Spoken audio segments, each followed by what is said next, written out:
Hello, Julia. Larry says hello.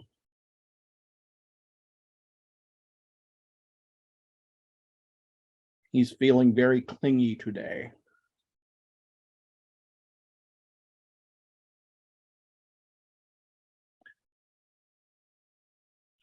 Don't bite. Don't bite.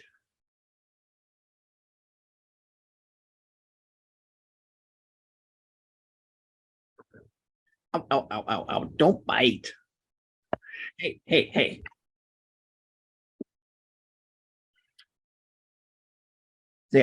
There's the lady. See, I told you there'd be people. I was hoping there'd be cats. Oh, you have pretty eyes. Look at those. Those gold eyes, both of them have just absolutely gold eyes. I don't think I've seen any that golden before. I've read about them, but not seen them. Yeah, it's like they're orange all over, even to the eyes. They've gotten so big. Yeah. I don't understand because I know their mother and I know their siblings, and their mother is half their size. The siblings are half their size. And they don't eat a lot. They're just big.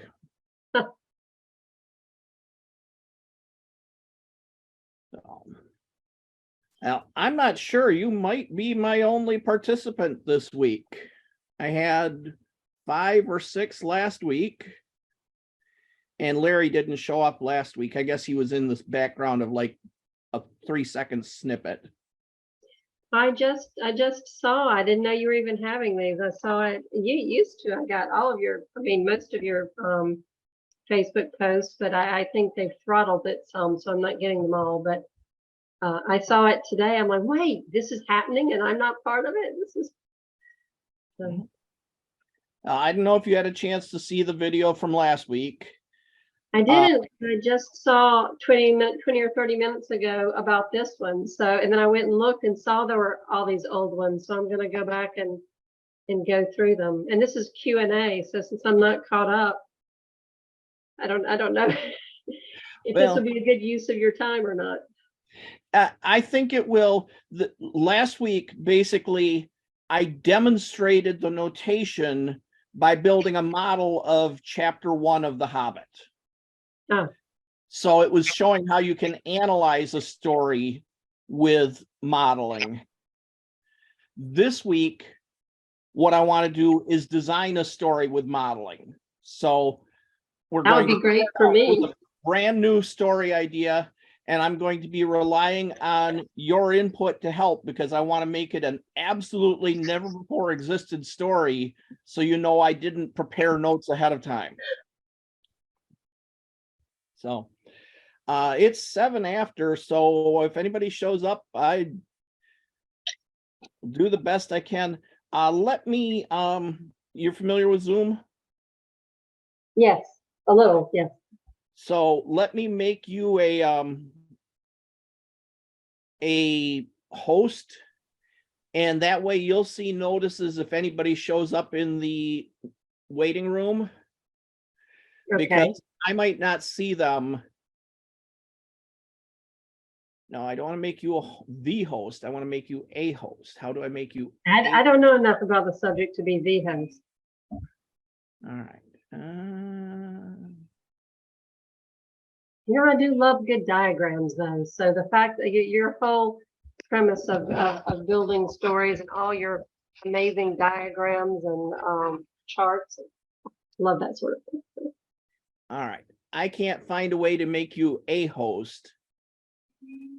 I'm still learning things about Zoom, so I will hopefully see notices of people who are coming in late if there are any. Let me put something into chat.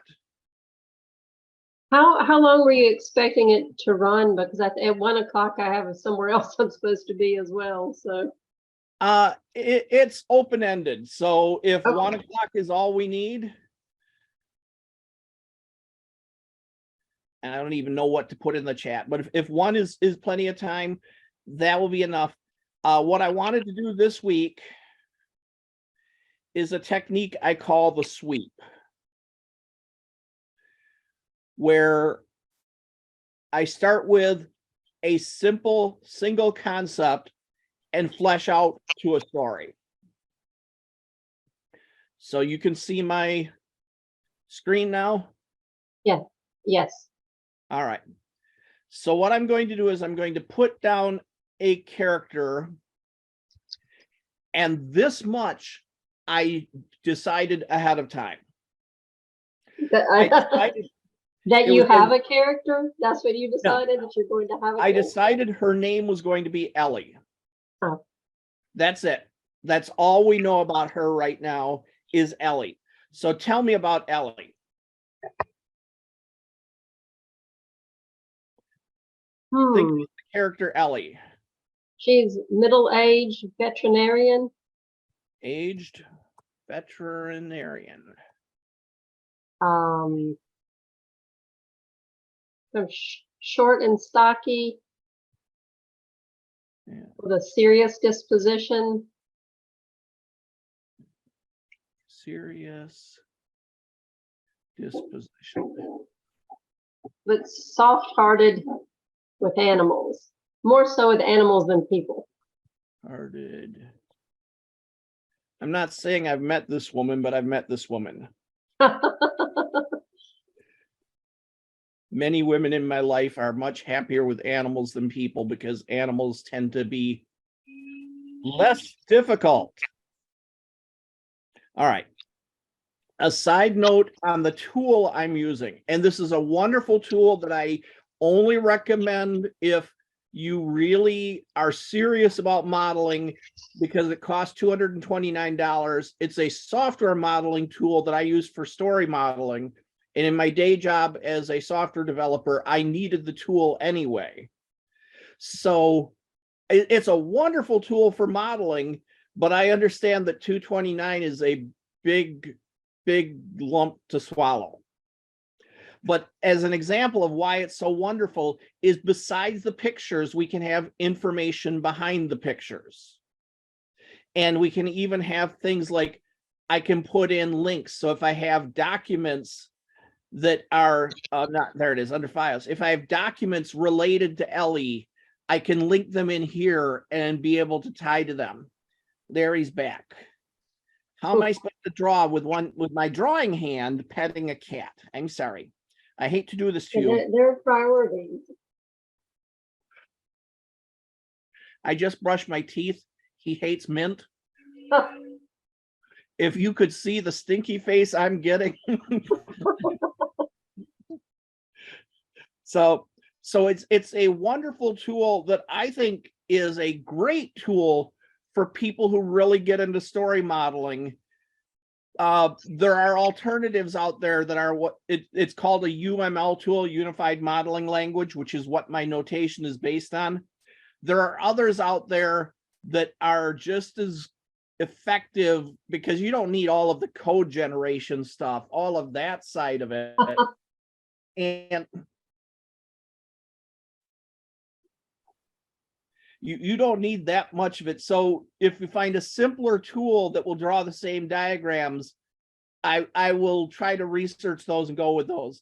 But if you were to invest the $229 in Enterprise Architect, and I think it's worth every penny, I can give you some tips of how you can use it really effectively for story modeling. All right.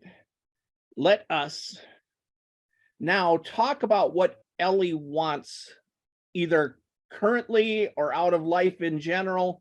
Tell me things that she wants to accomplish or needs to accomplish, assignments she has.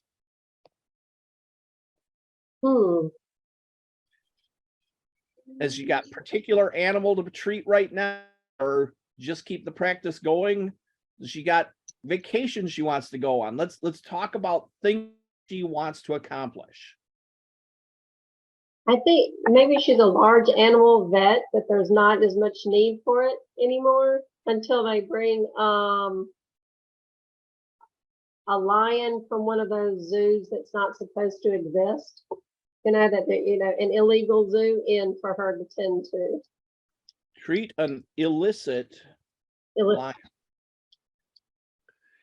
All right. And she's That's considering it good. because her practice has been waning. All right. So now I want to show that this is her goal. And now let's talk about motivations. Since you brought it up, that the large animal practice is waning. So this is a reason why she's treating this lion. So she's got some motivation behind it. Now, maybe she has some other motivation, such as she likes a challenge.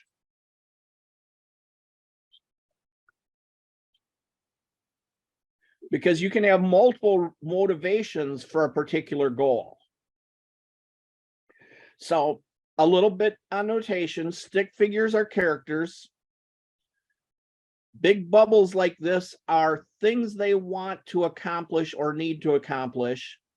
The arrow says Ellie needs to treat an illicit lion. And the other arrow with the triangle head points to reasons behind it. That this is a specific thing she's doing for these motivations. So this is already a pretty good start. Let's give her some other goals before we start digging into the next level. So what else are things she's trying to accomplish?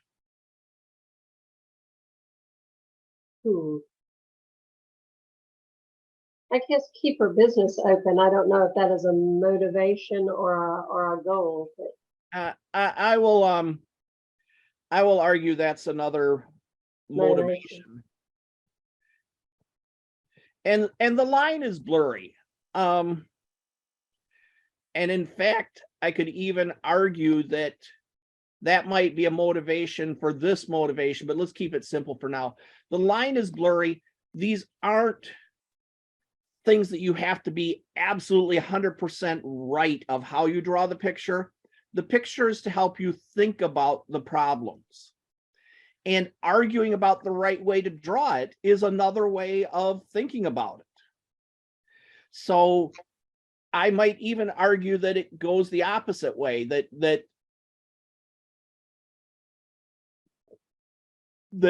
keeping the large animal practice waning has caused the concern about keeping the business open. So we could go back and forth on this, but if we're going to get done here by 1, so you can go on to your next commitment, let's not spend an hour arguing about the exact structure of her motivations. I want to throw one in here. She needs a vacation, because if she's been struggling to keep the business open, she's been putting in lots of hours and probably can't afford an elaborate vacation. And she probably let go of some of her help and assistance too, because of waning business. So she's working extra without help. Yep. So actually, let's go over here and put this under her. That she's overworked. Now I'm showing these here inside. Sometimes these might be important actually in the context of looking at the diagram. Another thing I can do in here is I can come in here and say, where is it? Features, no. Come on.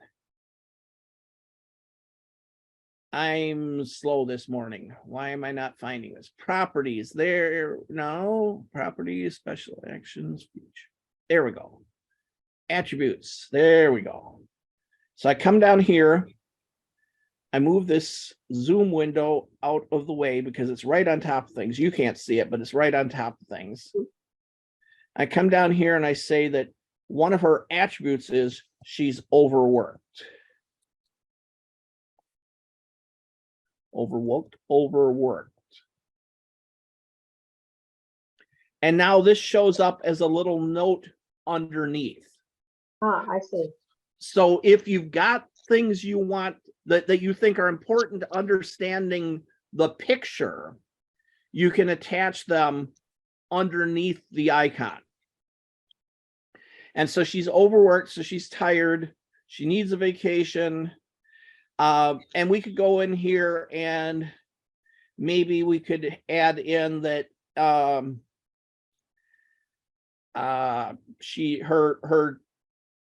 checkbook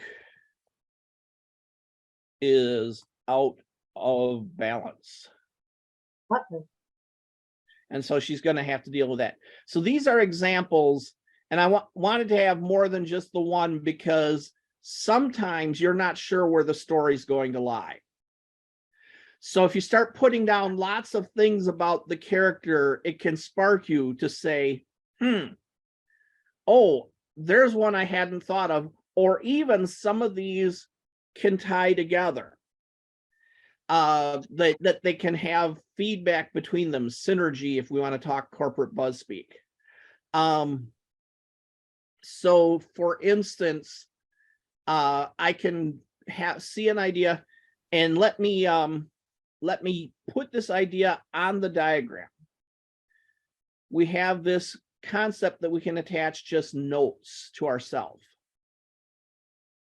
And I'm going to put a note down because I'm not ready to model this yet. I don't know yet that this is even where we're going, but just a note. What if, hey.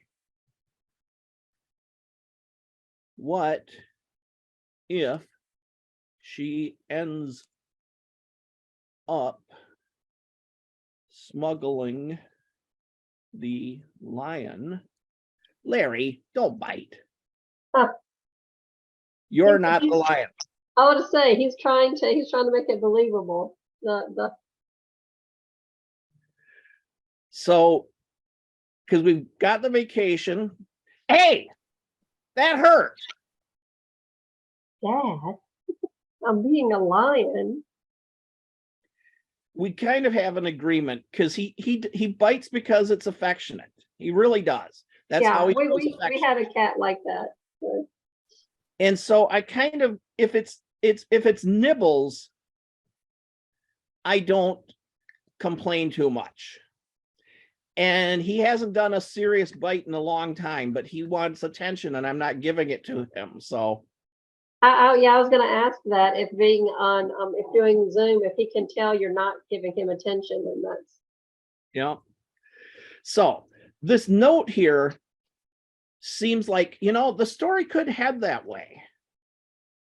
That if she wants a vacation and she's got a lion, there's a vacation for her, taking the lion back to Africa. Yeah, and if she's soft-hearted, she would realize just saving the lion's immediate illness and then sending it back to this illicit zoo would not be in its best interest. So. All right. So now you've just mentioned two more things in the diagram. We have the lion. What's the lion's name? Gerald. Gerald. Let's do Gerald. Okay. So Gerald, and I'm going to put some extra notation. Some of this is stuff you don't even see in my book. I am sort of constantly doing things that are beyond the book because I wanted to keep the book focused. So I'm going to put in what they call a stereotype, and the stereotype, I'm going to call it lion. So this tells us that Gerald is a lion, the little note up here. So maybe somewhere down the road, we end up meeting Elsa, who is a lion. Yes, I'm that old. I grew up on Born Free. My sister more than me, but watched every one of the movies. So now we can see that they're both lions. And so we could eventually have a whole bunch of lions in there. And honestly, if you're doing this with pen and paper and you want to get artistic and instead of stick figures, you want to draw lions, great. I don't have that art talent. There are ways in the tool that I could go in and say, now that I've tagged this as a lion, use a lion picture instead. But that's more time than we want to invest here today because it's already 1:24. So now we say that, hey, we draw an arrow out from her goal and call that treat. Or maybe treatment to keep it separate from lion treats. Yeah, that's what.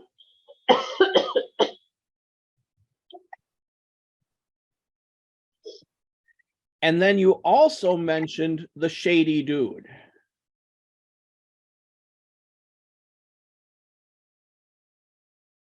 Now I'm going to draw the arrow differently on that one, not from the goal, but to the goal, and say that he calls it. calls for treatment.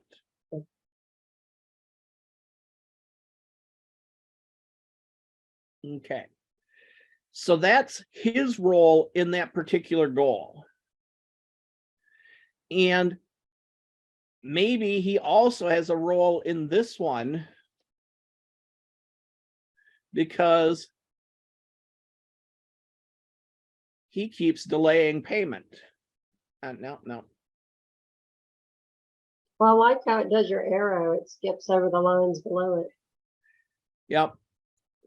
And when we're all done and I've got time to sit and think, one of the ways I sit and think about the problem is cleaning up the diagrams. Right now, I'm trying to sweep through the story concepts. And so I'm not trying to worry about, do I have lines crossed when I don't have to, and so on. So the tool helps for that. But when I'm done and want to present a clean picture, I try never to have lines crossed if I can help it. And sometimes you can't. Now, the reason I call this sweeping the story is now, let's take Elsa off the picture. We don't need her right now. But let's also go over here and show this, that we've got what we call the browser, which is everything I've drawn. And you can see that Elsa is still in there. I could drag her back onto this diagram or onto a different diagram. So when I deleted her, she's not gone. She's just gone from this picture. So the reason I call this a sweep is because I'm double clicking on things I shouldn't be. The reason I call this as a sweep is because now I can look and say, does Gerald have goals? And obviously lions want to eat.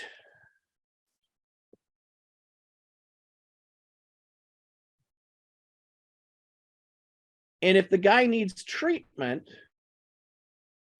that implies that Gerald is unhealthy and he behaves, he shows unhealthy behaviors.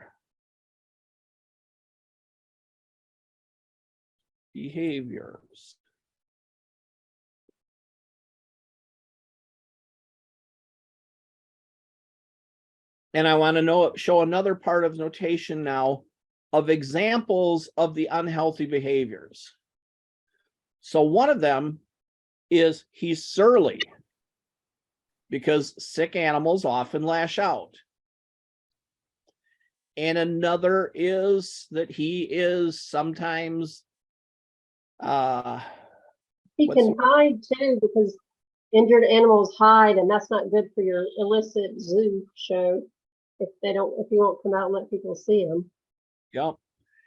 And no, I don't need this. And there's the word I was looking for. And he's lethargic. Lethargic. Mm-hmm. I'm going to use yet another arrow for these. And honestly, if you're modeling and you can't figure out the right arrow to use, don't worry about it. Again, this is about thinking about the problem, not trying to get the sort of precision you need to build a software system. But this dashed arrow says surly is part of the unhealthy. hiding is part of the unhealthy, lethargic is part of the unhealthy. And so these are concerns to the shady dude.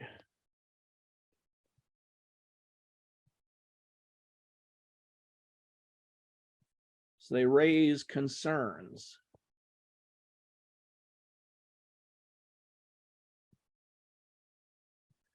And so now we could even look at this again and say, surly, how does surly manifest? And maybe he lashes out at a caretaker. Hmm. And so we have a caretaker.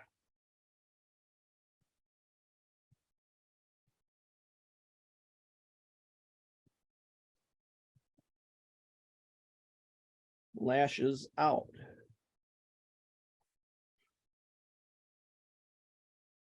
And so now we've introduced another character with goals. Maybe the caretaker honestly cares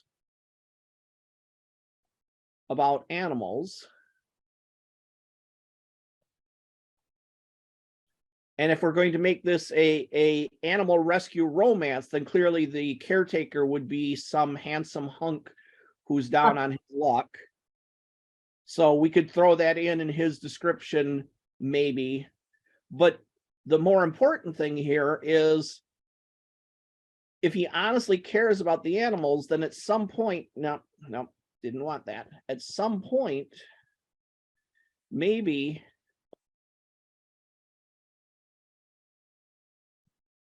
he confides in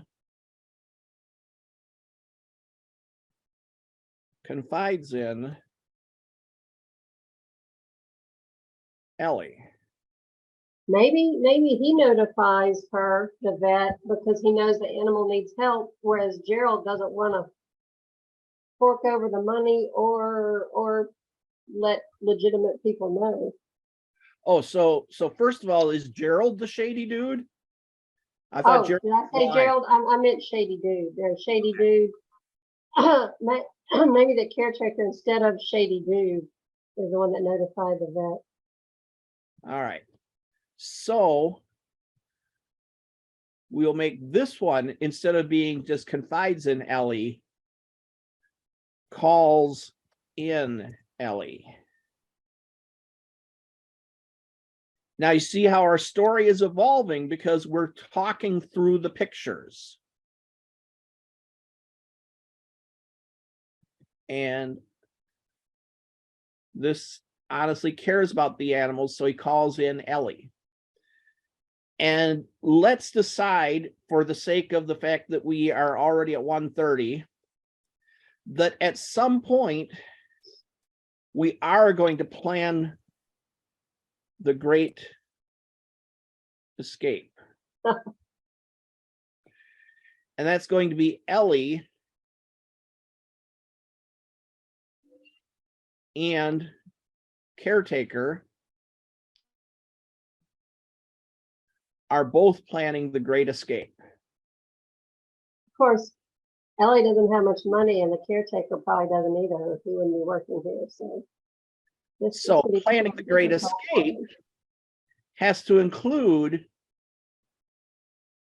finding a way to afford it.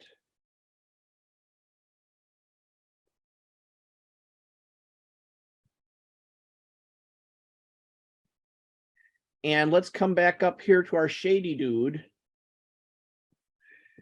And he also is part of planning the great escape, but he's part in a specific way, which is that he is the antagonist for this goal. And so we see a label on his arrow to say he's the antagonist. So it's their goals, he's opposed to it. So they've got to find a way to afford it. And they've got to break Ellie out. Break Gerald out, right? Break Gerald out. Thank you.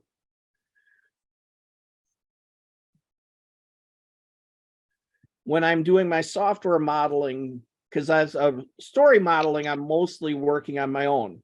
When I'm doing software modeling, I'm working with a team. And one real advantage of working with a team is these simple mistakes are caught quickly. Now they have to sneak Gerald. I just don't think you sneak lions aboard planes. So they're going to have to do a boat. It's like a ship.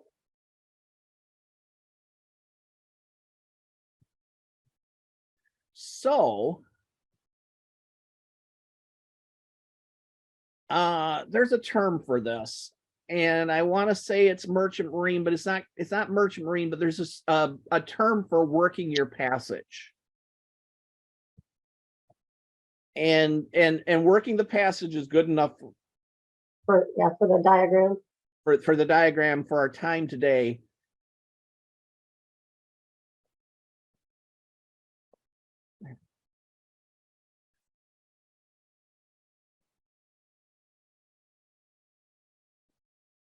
And so they have to sneak Gerald onto the ship, and now they're going to work their passage on the ship to Africa, and so on and so on and so on, that we can start to see things that make up a plot.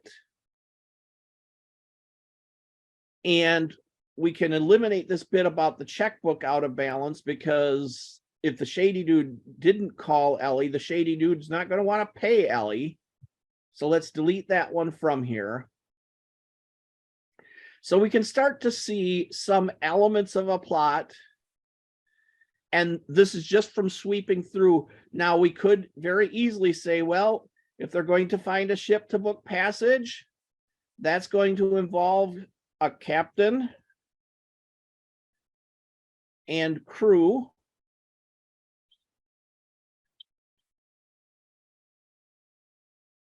Who are all participating in this. We could even start having specific crew. So we might have a cook, and we might have a mate, and we can add more as we discover them in the story. We go back to that triangle-headed arrow to say, these are specific members of the crew. And then we could go, depending on how big our story is and how much we still want to add in, we could say, what are the captain's motives? What are the mate's motives? What are the cook's motives? How do those come into play in the story of Ellie and Gerald and the caretaker? So this is why I call it a sweep, that every time we add a goal or a motivation onto this diagram, we can ask, is somebody else affected by that or involved in that? And what are their goals? And sometimes you're going to end up with, here's a character who's just part of the scenery practically, that the guy checking the luggage, we're never going to see that purser again. So we're never going to have to worry about what his motivations are. All we have to do is sneak Gerald past him without him noticing that that's a really big crate that's making some noise. A note. Give myself a note.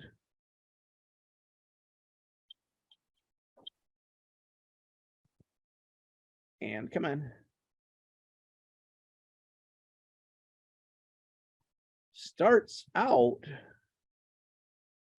lethargic, easy to hide, but as Ellie treats him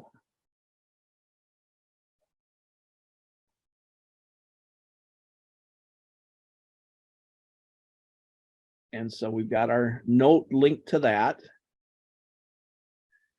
But eventually we start running into things like we're going to have to bring the cook in on it Ah, because we need to get food for Gerald.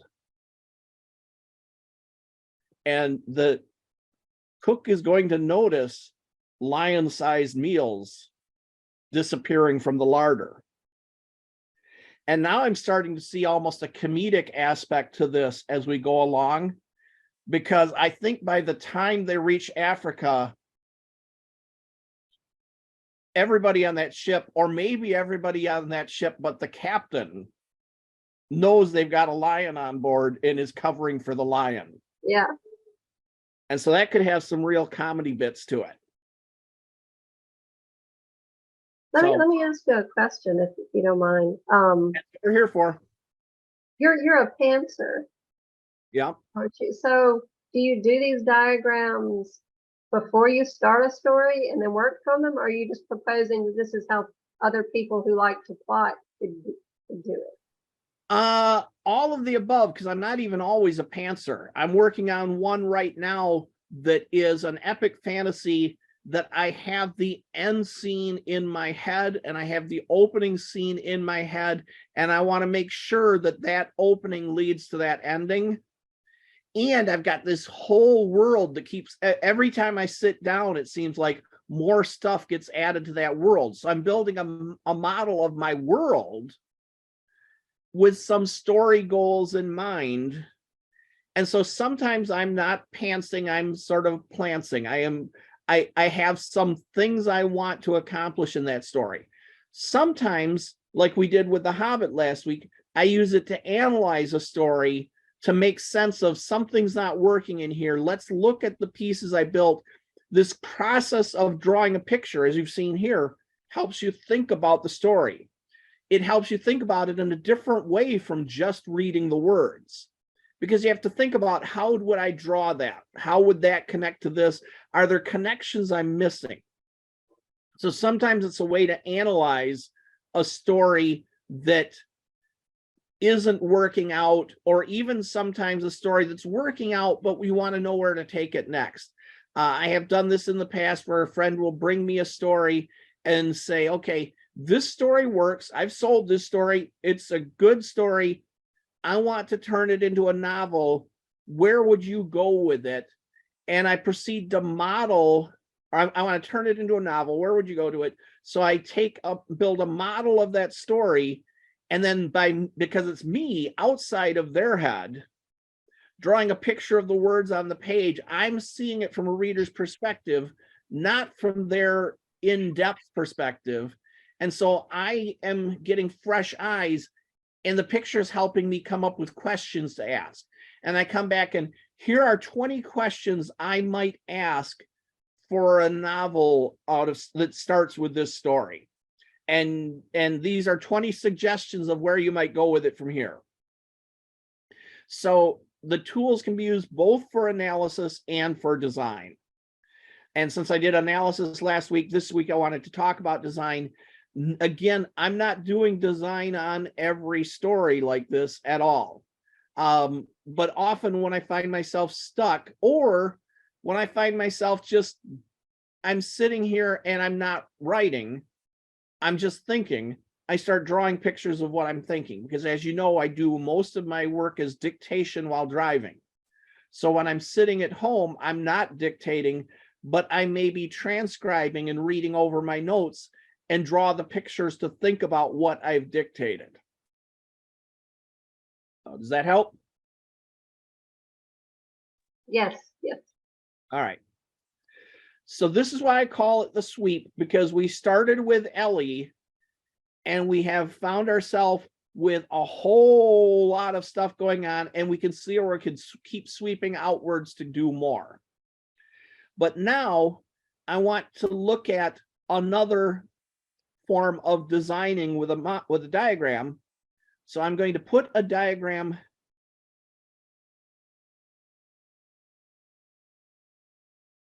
here called Treat Illicit Illness, and it's what we call an activity diagram in software. You might think of it just as a flow chart, because essentially it is. And I want to go back to that. Remember, we have a model over here of everything we've drawn. And notice now that there is actually a diagram here under Treat an Illicit Lion. We've got a diagram for Treat an Illicit Lion. And now we can start doing what we call a plotting diagram or a flow chart or an activity diagram, which it starts out here and it's going to end somewhere way over here in the far future. And we're going to start putting steps in. And some of this is artifacts of the tool that it wants to give these things default names, and I don't want that default name. All right. So we said that the caretaker, okay, let's give the guy a name. What's the caretaker's name? Felix. What? Felix. I can't quite hear it. Can you spell it? Oh, Felix, I think. Felix. So Felix, but this is Ellie's story, correct? Yes. It is, he is a participant in Ellie's story. So yes. Felix calls Ellie to treat Gerald. If it were Felix's story, I might start with him getting almost mauled by Gerald because Gerald is surly, or might start with him generally the process where he is seeing how Gerald is treated and trying to sympathize with this lion and help this lion, which could be a perfectly good story. But if Ellie's our protagonist, and I also think more than just because she's our protagonist, but also because I think it's a stronger story, having her, like the reader, be introduced into the world of this sham zoo. And so we start with her worrying about her business, whatnot, her ordinary day, and then she gets the call. And now this, you can call it, in terms of UML, we call it an activity. Because we're treating this as a plotting diagram, I'm going to call it a beat. It's a beat within the story because we hear about beat sheets and beats within stories all the time. That's our story terminology. And this tool likes to draw them as great big giant boxes with rounded edges. And I hate that. Other tools, the ones I learned on, draw these more like little capsule shapes, or one friend called them hot dog shapes. The tool lets us resize things so that it's more like that, and it takes up a lot less space on the page. But the tool by default is going to give us the big shapes, and because we are down to 13 minutes left, I don't think we need to be resizing all these things. They're going to be big, and the diagram is going to have ugly crossings and so on, and I will clean that up later, not while we're trying to use our precious time to build our plot here. All right. So he calls Ellie. Ellie visits zoo. Shady dude objects.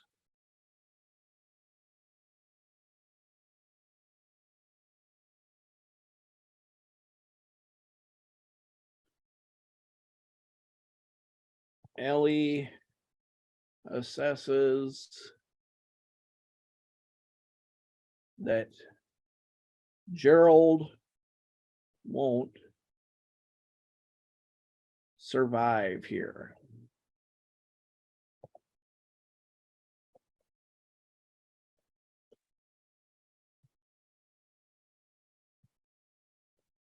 Ellie and Felix plan a rescue.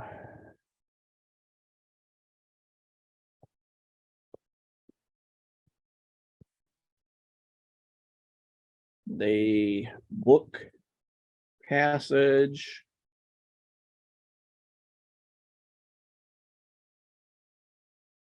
They sneak Felix aboard.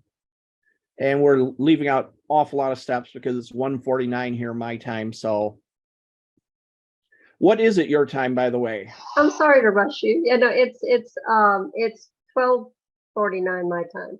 I Okay. guess. Somehow I had you mountain time and I suddenly said, oh wow, we've got a spare hour. And then I said, no, I don't think she's mountain time. So all right. No, nearly everyone is, but us, I think. So. Passage.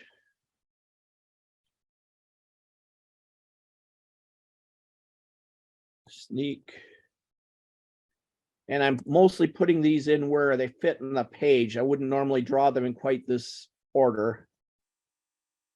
You know, normally you'd have more room because you could shrink some of these boxes. So. Yeah.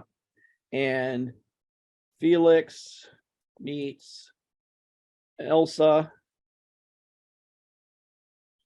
And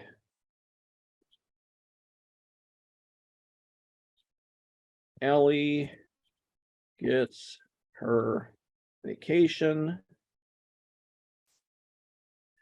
And then we will call this endpoint here happily ever after. Maybe she discovers that she'd rather be a vet for a preserve in Africa than try to keep her practice going because there's more need for her here. I think so too. And Felix is probably happier here too. I mean, he had a crappy job back in the States. Yep. All right. So she assesses that Gerald won't survive here. They plan the rescue. They book passage. They sneak Felix aboard. They work passage. They sneak Felix into Africa. Felix meets Elsa. Probably need a different name. Ellie and Elsa is a little too close. Ellie gets her vacation, unless that's going to be symbolic that they're close. And so we get our happily ever after. And then I will show my magic trick, which is I can shrink all of them at once. Oh, wow. It's really a wonderfully powerful tool. I don't need that one because that one's too long to shrink any further. It's a powerful tool. It's just a little pricey unless you're seriously into modeling. But there are so many cool things I can do with it. So now you can see that we've laid out a basic plot, and it ain't bad, but it's linear and boring. And this is where we start playing what I call the Murphy game. Ah. We can start asking what could go wrong and add that on. So let's say that what could go wrong is Shady Dude doesn't let her in. And so I say, not allowed in. So she goes back home, and there waiting for her is Felix.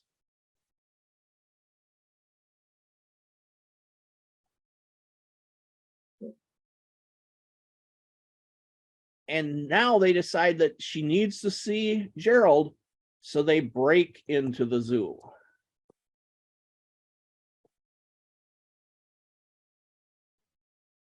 So now we've just made a more complicated plot by looking and saying that really doesn't have enough going on with it. And then I can continue to play the Murphy game because readers love complicated things that characters have to struggle with. What if instead of breaking into the zoo and assessing Gerald, what if they're caught by the police? So now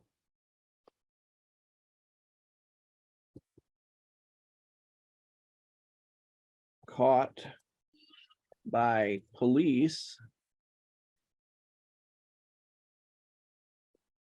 So now she has to arrange bail. And we know how bad shape her business is in. So, but if she had arranged bail, she still has to get into the zoo now. So she's going to have to disguise herself as a visitor.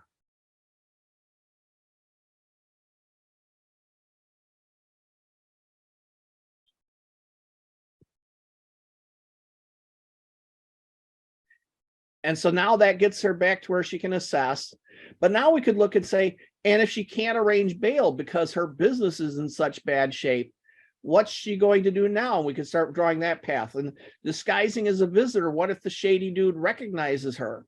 So we can take the start of a linear plot and start looking at every beat and saying what could go wrong. And there are a lot of comedic opportunities, as you said, on the boat. Like Gerald could, escape his confinement, and then, that's a whole, Yep. all things can ensue, all sorts of interesting things can ensue from him being out of bounds. Oh yeah. Because that becomes a problem where you might even have them and the shady dude working together, because the shady dude doesn't want the authorities looking into things. And so they might briefly collaborate to get Gerald back home. And then that gives her a chance to assess, and then she's kicked out again. Yeah, So, he could. So the authorities could be, coming to investigate whether he has a shady zoo. So he just wants the vet to hold the lion for him while the investigators are coming, so he's not on the premises. And then she figures out Gerald doesn't need to go back. And so, yeah. So you can see how you can draw these pictures of the beats in your plot and rearrange them like essentially 3x5 cards on a board. And honestly, if you want to do 3x5 cards on a cork board, great. I'm not wedded to the tool, I'm wedded to the concept. It's really easy, on the other hand, with the tool to do things like dragging things around and, oh wait, I actually wanted that to connect down here instead of there, because this is what the tool was designed for more than a decade to do, is to support the modeling. 3x5 cards on a cork board, you've got to start running threads and moving threads around, and it's been done. Plenty of people have done it. I just am using the tool I have. So we are just about to 1 year time. And I think we've got a pretty good example of thinking through a story with pictures. Any last questions? No, I really like the idea of, I've done some version of this, I guess, with just big newsprint and pencil on paper, drawing lines all over the place. But I do like your tool, your not plotting tool, but diagramming tool. No. Yeah, this is in some sense, but besides a sweep technique like I described, this model in general is kind of a world building model, because we can add in other elements, which are places and things, and show the connections among them. And because we've got this model underneath, I can take and build another diagram entirely. And I want to say, okay, I want to add a diagram, a use case diagram, and I want to take this diagram and I want to put the cook on here and put the mate on here, and start talking specifically just about their little corner of the world and the ship and so on.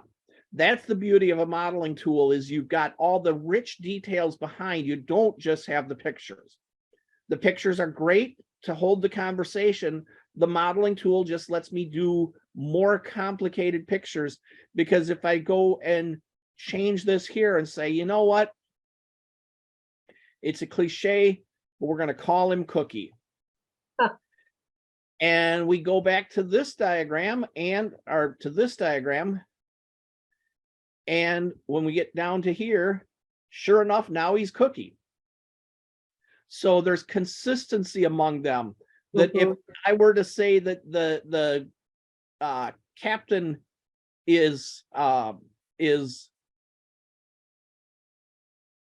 trying to fire the mate for some reason and show that picture there, and then I come over to this diagram and come on, grab the captain and drag him onto here. That it knows it's there. Now I could say that for this diagram, I don't care. And so I want to say, normally I've been deleting things I don't care about. Here I just say hide it. So we're not seeing it on this picture.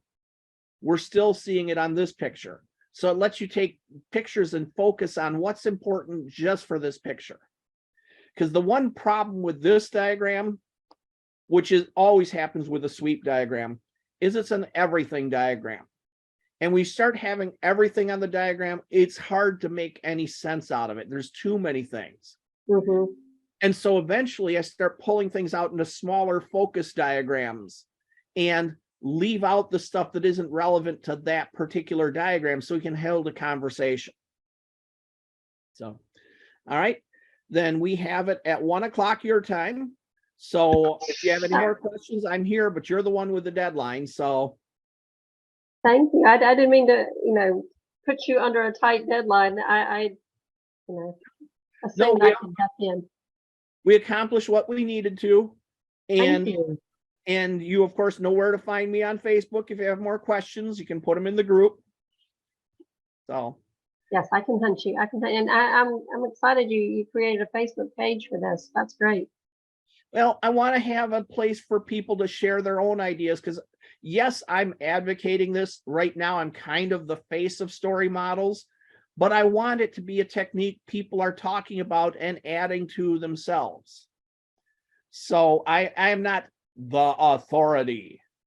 I am an instigator for the conversations. And the group, I hope people start having their own conversations about it there. All right, and my share here, and I will let you go. And I thank you for your time. And somewhere Larry says hi. Yeah, and tell Larry and Jerry hello for me and goodbye. Yeah, thanks. Thank you.